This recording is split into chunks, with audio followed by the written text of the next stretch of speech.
हिना रब्बानी खर साहब है हमारे साथ. मैडम अस्सलाम वालेकुम. जी वालेकुम सलाम. Thank you very much for your time. आप बताइएगा कि ये आपने तो ज़ाहिर है डिप्लोमेटिक हवालों से उन चीज़ों को बहुत करीब से देखा, आपका बहुत बड़ा एक्सपर्ट ओपिनियन है. आपने सबको कैसे देखा कि एक मार्का शुरू होता है, पाकिस्तान कहता रहता है कि आप न्यूट्रल ऑब्जर्वर्स की तहकीकात करा लीजिए, कोई जवाब नहीं आता, जारहियत होती है, पाकिस्तान बार बार वार्न करता रहता है, बिल आखिर जवाब देता है, वो कहते हैं, वहां से जवाब आता है कि नन ऑफ आवर बिजनेस. मैं ये तो नहीं कह सकता इंडिया को कि हथियार डाल दो, मैं पाकिस्तान को नहीं कहता कि हथियार डाल दो, हम कोशिश कर लेंगे, लेकिन और फिर उसके बाद जो है वो ट्रम्प का ट्वीट आता है कि सीज फायर हो गया है. मार्क रूबियो कहते हैं कि जनाब 48 घंटे से हम राब्ते में थे.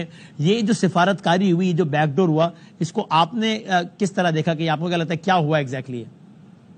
देखिए, मुझे ये लगता है कि इस वक्त फ्रैंकली स्पीकिंग आई थिंक पूरी दुनिया के कैपिटल्स में और एक जो expectation of conventional supremacy of one much more belligerent much bigger country over the other, और एक वो जो रीजनल सॉर्ट ऑफ डिस्प्ले या रीजनल एक कन्फिगरेशन मानी जाती थी, एक नेक्स्ट सिक्योरिटी प्रोवाइडर जिसके ऊपर पूरी दुनिया ने डिपेंडेंसी रखाई हुई है, एक और मुल्क की कंटेनमेंट की, एक्सेट्रा एक्सेट्रा.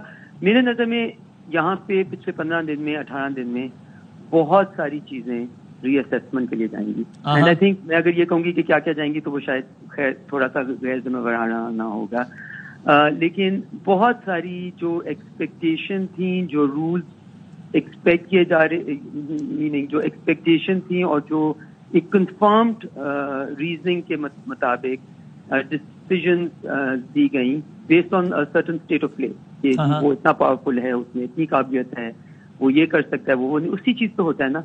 दूसरी चीज ये प्ले में आई है कि ये जो पूरा एक वर्ल्ड इंटरनेशनल ऑर्डर की जिसमें हम बात करते हैं कि वो अब मल्टी वर्ल्ड ऑर्डर है या मल्टी वर्ल्ड ऑर्डर भी है कि नहीं है, केओटिक वर्ल्ड है, वर्ल्ड ऑफ अनपीस है.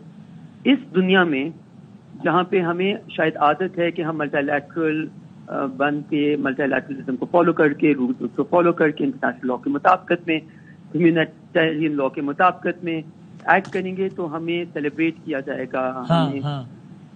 एक वक्त आता है जब एक डिसबैलेंस दुनिया में आता है, जब एक ऑर्डर जा रहा होता है और दूसरा ऑर्डर इमर्ज कर रहा होता है, जहाँ पे वो कहते हैं ना जिसकी लाठी उसका भैंस. तो अगर आप दिखा सकते हैं कि आप में स्ट्रेंथ है to be able to protect your sovereignty, your interest, तो दूसरे भी आपको रिस्पेक्ट करेंगे. और अगर आप डिपेंडेंसी अपनी किसी और पे दिखा रहे हैं, इकोनॉमिक हो गई, मिलिटरीली होगी, कोई और हो गई, तो फिर जिस तरह का आप रवैया कह रहे हैं कि जी अपना मसला है सॉल्व करें, which is basically saying what, right? सही है. बट मेरे नजर में सबसे ज्यादा जो हुआ है वो ये हुआ है कि हमारे नेबरिंग मुल्क को, देखिए इसमें बहुत सारी चीजें देखने वाली हैं. एक आप ये देखें कि 2019 में जब उन्होंने इसी किस्म का यूनिलैटरल एक्ट किया था, हाँ कम डिग्री पे किया था, तो किस तरह पूरी दुनिया उनकी सपोर्ट में आई थी.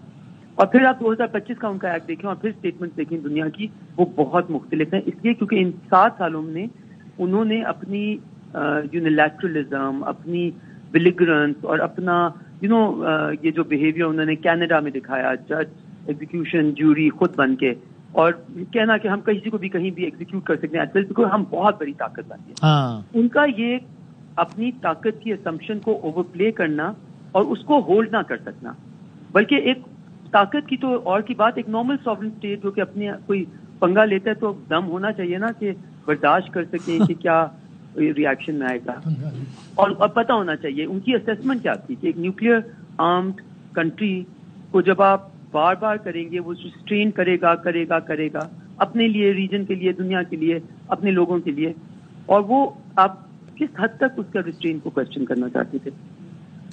तो यानी ये समझाएं कि ये इतना बड़ा मुल्क है, इतने अरब की आबादी है, सबसे ज्यादा आबादी है, सबसे बड़ा रकबा है, फला है, वो इतनी बड़ी मतलब देवर टू नाइव, और I mean I am sorry आपके सामने मुझे कोई डिप्लोमेटिक अल्फाज इस्तेमाल करने चाहिए, इतने स्टूपिड, क्या मतलब इतनी बड़ी मिसकैलकुलेशन कि उनको लगा कि बस ये ऐसे ही चलता रहेगा मामला है क्या?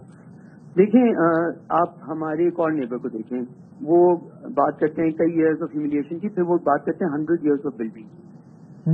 लोग नॉर्मली अपनी ताकत को इतनी जल्दी एक्सप्लॉइट, अभी आपने एक्सपोज क्या कर दिया कि एक जनरली बिलीव किया जाता है Capitals all over the world में, एक जनरल असेसमेंट होती है कि इंडिया की इस खित्ते में conventional supremacy against, at least general belief था कि पाकिस्तान के अगेंस्ट की कन्वेंशनल सुप्रीमेसी इंडिया की है. आपने उसको टेस्ट कर दिया वॉर थिएटर में, और रिजल्ट क्या निकला? सही है. एक दफा नहीं किया आपने, 2 दफा. रिजल्ट क्या निकला. तो आप इस वक्त अगर स्ट्रेटेजिकली देखा जाए तो कौन निकला कामयाब. तो भी यानी आपको ये लगता है कि आलमी राय भी यही बनेगी ज्यादातर कि ये जब पाकिस्तान ने जो यानी इस पूरे एपिसोड में जो सबसे ज्यादा एलिमेंट ऑफ सरप्राइज वो पाकिस्तान का रद्द अमल था. आई डोंट नो आप इस बारे में क्यों सरप्राइज हो रहे हैं. मैं इस बारे में बिल्कुल भी सरप्राइज नहीं हूं. आई थिंक मेरे साथ साथ तकरीबन हर किसी का पाकिस्तान में ये व्यू था कि इस वक्त this was not a matter of choice for you.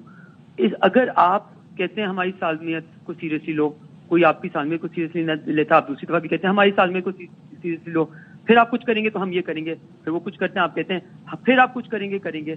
तो वो आपका उन्होंने रिस्ट्रेंट को क्वेश्चन किया, उन्होंने उसको टेस्ट पे डाला. ठीक है, आपने दूसरी तरफ क्या दिखाया, आपने ना ही पहले पूरी तरह जो टाइम हमें देना चाहिए था रिस्ट्रेंट को एग्जिबिट किया, पीसफुल नेगोशिएशन की तरफ गए, हर तरह से इंटरनेशनल लॉ अबाइडिंग बन के हमने प्रोवोक नहीं हुए. हाँ. और हमने उसके बाद जब हमें करना था और जब किया, उनके मिलिट्री हमारे टारगेट को अटैक करने के बाद किया, मतलब किसी किस्म का एग्रेशन नहीं दिखाया. फिर जब हमने रिस्पॉन्ड किया तो तैयारी के साथ किया और इस तरह किया कि we demonstrated not only our will but also our capacity and capability in the war. देखिए, कहना तो बहुत आसान होता है, जो आप डेमोन्स्ट्रेट करते हैं वो इम्पोर्टेंट होता है ना. तो वसीम बदामी साहब, मेरा इस पर ये मानना है कि आपको और मुझे ये कुछ कहने की जरूरत नहीं है. इस वक्त बहुत सारी रीअसेसमेंट हो रही होंगी कि कौन कहाँ पे खड़ा है, किसकी क्या कैपेसिटी है, किसमें कितना डेप्थ है. आप देखें कि एक हमारी नेशन की डेप्थ भी तो निकली है. आप अपने मीडिया को कंपेयर करें उनके मीडिया के साथ. वहां पे वो who is a credible journalist left हुए देयर. किसने नहीं कहा कि कराची का पोर्ट पे अटैक नहीं.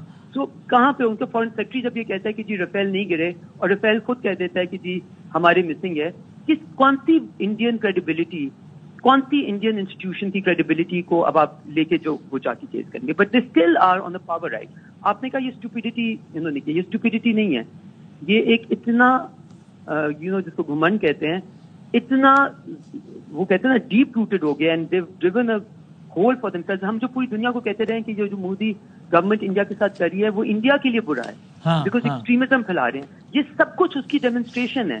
तो इन सम वेज जो हम पिछले 15 सालों से कह रहे हैं, ये उसकी विंडिकेशन है, not only on the military theatre but also on the social theatre, on the societal theatre. And I think we should not want to emulate India in any way in being, crazy or, ये जिस तरह उनके media की तरह हम act करना चाहते हैं, उनके पॉलिटिशियंस की एक्ट करना चाहिए. Pakistan should remain a responsible global regional player. सही. बस और आखिरी बात ये जो कुछ हुआ इससे थोड़ी सी इक्वेशन इस खत्ते की तब्दील हुई, जो कुछ हुआ है पिछले कुछ दिनों में. अगर आप इसको थोड़ी सी कह रहे हैं कि थोड़ी सी आगे होगी, so I think you're in for a surprise. But as I said, you don't need to goad about it. आप लोगों को अपनी assessment करने दें. You just sit pretty and do the right thing. I think the other space will be created automatically. Thank you very much, madam. बहुत शुक्रिया. हिना रबानी खर साहब हमारे साथ मौजूद